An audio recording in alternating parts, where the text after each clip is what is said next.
माझ्या वडिलांची किंवा सोमनाथ दादाची म्हणण्यापेक्षा एक माणुसकीची आज हत्या झाली आहे आणि त्याच माणुसकीच्या नात्याने आज लाखोच्या संख्येने आमच्या पाठीमागे आहात. म्हणजे बाप म्हणजे ही खूप वेगळीच गोष्ट असते. जोपर्यंत म्हणतात ते माणूस केल्याशिवाय कळत नाही. बाप ही वेगळीच, म्हणजे बापाचे शब्दच खूप वेगळा आहे. ज्यावेळेस बाप सोबत असतो किंवा फक्त बाप आहे म्हणायला खूप मोठं मन लागतं आणि जर बाप आहे असं म्हणलं, बाप आहे माझ्या घरी माझ्या पाठीमागं असं म्हणलं ना तरी कितीतरी लाखो हत्तीचं बळ अंगात येतं. पण आज ते बळ माझ्याकडे नाहीये. पण आज जो लाखोनी समाज मी बघते, जो आज तुम्ही आमच्या पाठीमागे आहात, हे बघून ते थोडंसं विसरल्यासारखं होतं. पण हे दुःख न विसरण्यासारखं आहे, त्याला शब्द नाही आहेत बोलायला.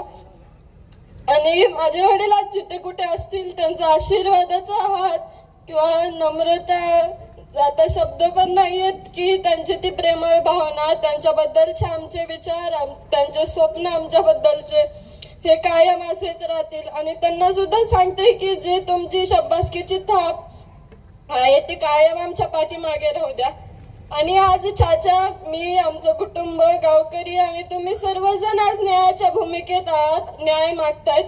तुमची सर्वांची साथ आहे आम्हाला. आणि माझ्या चाचाला सुद्धा मी एक सांगते, आज जरी तुझा भाऊ तुझ्या सोबत नसला ना तरी त्यांच्या रूपाने मी आज तुझ्या सोबत आहे. मी तुझ्या खांद्याला खांदा देऊन त्यांच्यासारखं लढणार आहे. तुला एकटं कधीच नाही सोडणार. त्याचं दुःख तर खूप वेगळं आहे. ते राम लक्ष्मणाची जोडी ऊन सावली सारखं एकाप्रमाणे एकमेकांसोबत होते. पण मी त्याला सुद्धा एक सांगते की चाचा, तू म्हणजे माझ्यात तुझा दादा बघ, माझ्यात विराज, अनुज, आधुनिक मध्ये तू तुझा दादा शोध. आम्ही कधीच तुझी साथ सोडणार नाही.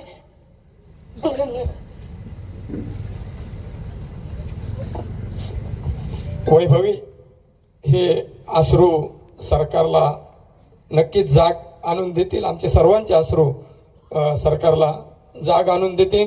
भावांनो, या मोर्चामध्ये आपण सगळे सहभागी झालात.